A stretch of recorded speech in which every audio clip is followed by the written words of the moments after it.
নমস্কার, লুসি রান্নাঘরে সকলকে স্বাগত। আজকে চলে এসেছি দুধ মালাইয়ের রেসিপি নিয়ে। বন্ধুরা, এই প্রচণ্ড গরমের দিনে বাড়িতে আপনারাও বানিয়ে ফেলুন দুধ মালাই। খেতে হয় অসাধারণ। তাহলে চলুন বন্ধুরা, দেখে নেওয়া যাক আজকের রেসিপি। এই দুধ মালাই বানানোর জন্য আমি প্রথমেই নিয়ে নিচ্ছি একটা মিক্সার জার। মিক্সার জারের মধ্যে নিয়ে নেব 5টা কাজু বাদাম, 5টা পেস্তা আর 4টে আমন্ড। এগুলোকে প্রথমে আমি একটু গুঁড়ো করে নিচ্ছি। দেখুন, গুঁড়ো করে নেওয়া হয়ে গিয়েছে। খুব বেশি মিহি গুঁড়ো আমি করিনি, হালকা কচা কচা রেখে দিয়েছি। এখন আমি দুধটাকে জাল দিয়ে নিচ্ছি। জাল দেওয়ার জন্য গ্যাসেতে কড়া বসিয়ে দিয়েছি। কড়াতে এখন আমি দুধটাকে ছেঁকে নিচ্ছি। আমি এখানে হাফ লিটার দুধ নিয়েছি।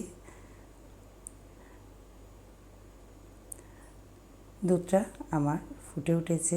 গ্যাসের ফ্লেমটাকে লোতে করে দিয়েছি।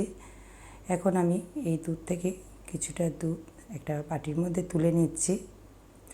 আর ওই দুধের মধ্যে মিশিয়ে দিচ্ছি 4 চামচ পাউডার দুধ। পাউডার দুধটাকে দিয়ে আমি ভালো করে দুধের সঙ্গে মিশিয়ে নিচ্ছি।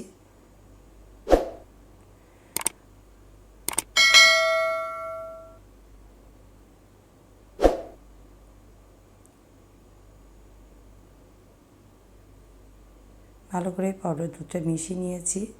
এখন এর মধ্যে দিয়ে দেব আগে থেকে যে বাদামের আমি গুঁড়োটা করে রেখেছিলাম, সেই গুঁড়োটাকে দিয়ে দিচ্ছি। বাদামের গুঁড়োটাকে ভালো করে দুধের সঙ্গে মিশিয়ে নিচ্ছি।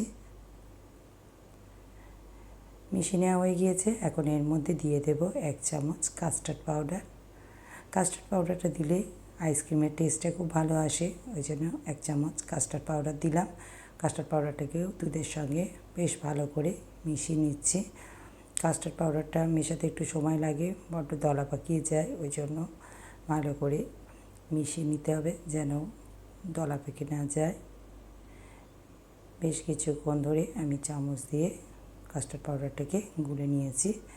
এখন এটাকে আমি দুধের ওপরে দিয়ে দেব।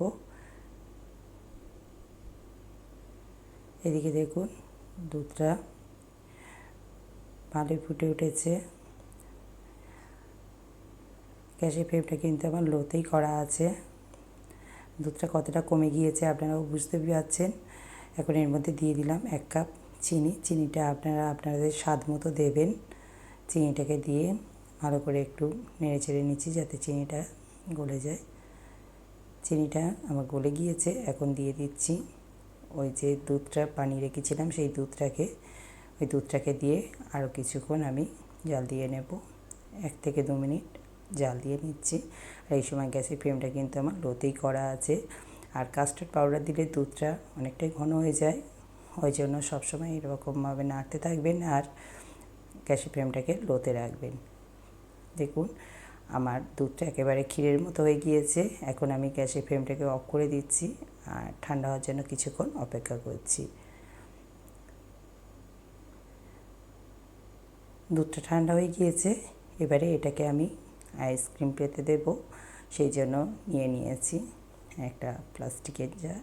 ঠিক এর মধ্যে আমি দুধটাকে ঢেলে দিচ্ছি। দিয়ে এটাকে আমি রাত্রিবেলায় ফ্রিজের মধ্যে দিয়ে দিচ্ছি। পরের দিন সকালবেলার দিকে আমি এটাকে বার করব। বন্ধুরা, আপনারাও অবশ্যই এইভাবে একবার হলেও দুধ মালাই বানিয়ে দেখবেন। অসাধারণ খেতে হয়। আশা করি আপনাদেরও খুব ভালো লাগবে। এই রেসিপিটা আপনাদের ভালো লেগে থাকলে ভিডিওটিতে একটি লাইক করবেন, অন্য বন্ধুদের সাথে শেয়ার করবেন। আর আমার রেসিপি যদি আপনাদের ভালো লেগে থাকে, আমার চ্যানেলটিকে সাবস্ক্রাইব করার অনুরোধ রইল। ফ্রিজের মধ্যে এটাকে রেখে দিলাম। পরের দিন বেলার দিকে এটাকে আমি বার করে নিচ্ছি।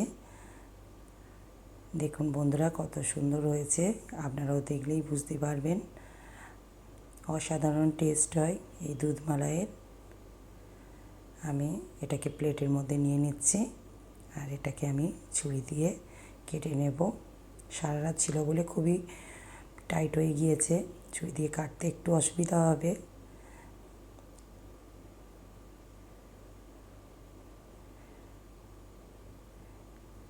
দেখুন, এটা পিসটা কেটে নিয়েছি। এইভাবে আমি আরও 3-4টে পিস করে নিচ্ছি। তাহলে বন্ধুরা অবশ্যই আপনারাও বাড়িতে ট্রাই করুন আজকের রেসিপি। তাহলে এই পর্যন্ত, আবার ফিরে আসছি অন্য কোনো দিন নতুন কোনো রেসিপি নিয়ে।